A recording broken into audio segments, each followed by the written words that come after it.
নমস্কার বন্ধুরা, সোনিয়া সোল ক্রিয়েশনে তোমাদের অনেক অনেক স্বাগত। আশা করি তোমরা সকলে খুব ভালো আছো। যদি আমার ভিডিওগুলো ভালো লেগে থাকে অবশ্যই লাইক, কমেন্ট, শেয়ার করে দিও। আজকে আমি তোমাদের সঙ্গে কিভাবে ক্ষীর দই বানানো হয় সেটাই শেয়ার করছি।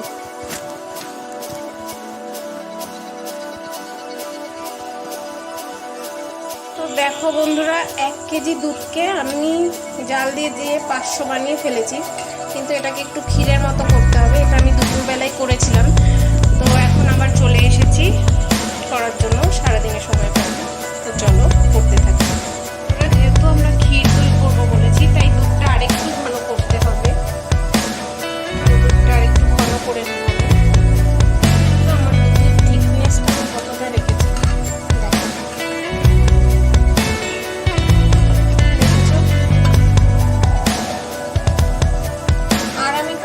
না, ক্ষীর হয়েছে একটুখানি। তোমরা চাইলে আরও একটু বেশি দুধ নিয়ে তবেই ক্ষীর করতে হবে। তো ক্ষীর দইয়ের জন্য আমি এতটুকুনি পাতলা রেখেছি। আর আমি ক্ষীর দইয়ের জন্য 1 কাপ চিনি নিয়েছি, এটা আমি এই যে বাটিটায় দিয়ে দেবো। আর তোমরা কি করবে, কোনো জল দেবে না। পুরো চিনিটা কি সুন্দর মেল্ট হয়ে গেছে এবং কালারটাও সুন্দর এসে গেছে। এবার আমি গ্যাসটা বন্ধ করে দেবো। অ্যাড করছি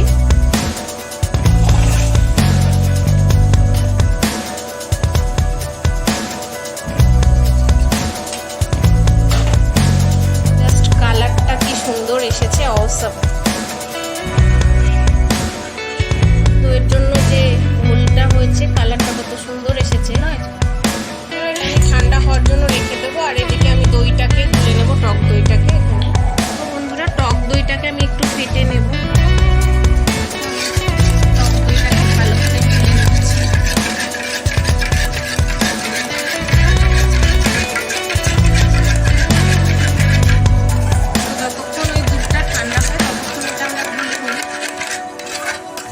নর্মাল টেম্পারেচারে আসলে তবেই এটা আমরা মিক্স করব।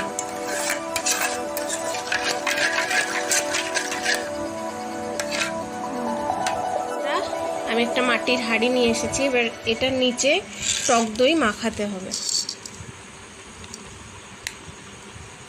ভালো করে সাইডগুলো দিয়ে মাখিয়ে দিতে হবে টক দইটা।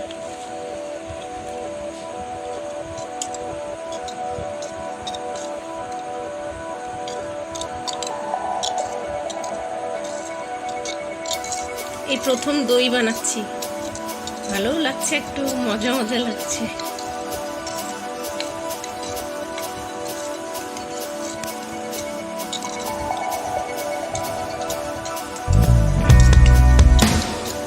বন্ধুরা, ক্ষীর দইয়ের জন্য আমার সব কিছু রেডি। এবার এটা সব মিক্স করে ভাপা দিয়ে দিলেই হয়ে যাবে।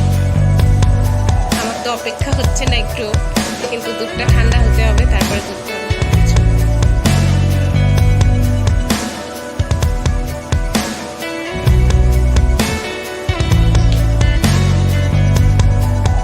বন্ধুরা, চিনির যে সিরাপটা সেটা অ্যাড করার পর কত সুন্দর কালার চলে এসেছে, পুরো বাজারের দইয়ের মতো লাল ক্ষীর দই।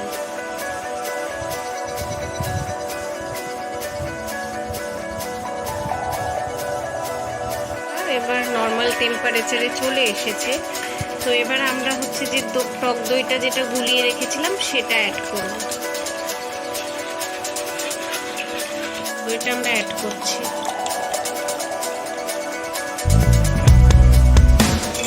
এবার ভালো করে গুলে দিতে হবে।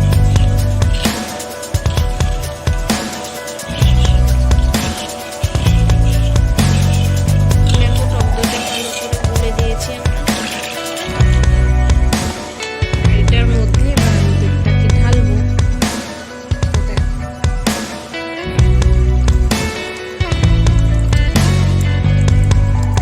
ধরে যাবে।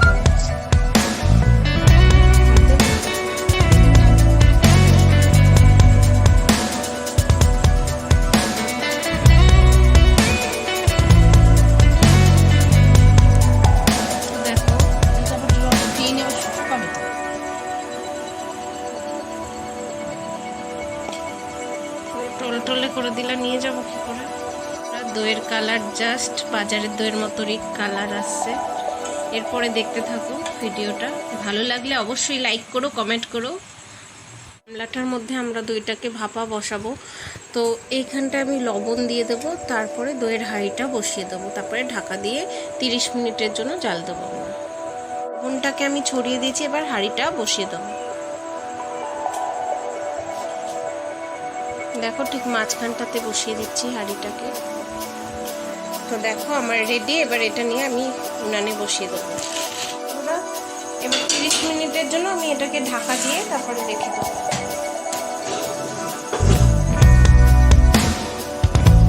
ঢাকা দিয়ে দিয়েছি। তো চলো 30 মিনিট পরে আবার আসছি। দইটা জমছে, জমে গেছে, হ্যাঁ জমে গেছে। পুরা ফাইনালি আমার ক্ষীর দই রেডি।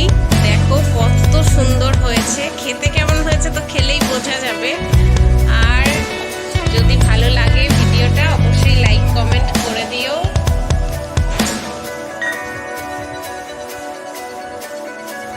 এতে আমি কোনো বিস্কিট বা কিছু ইউজ করিনি, শুধুমাত্র টক দই আর দুধ। আর এই কালারটা এসেছে, এটা হচ্ছে চিনির সিরাপের জন্য।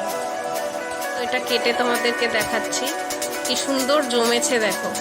ওয়াও, পুরো দোকানের মতো। দেখছো ক্ষীর দই হয়েছে পুরো ঘন। তো কালারটা জাস্ট দেখো।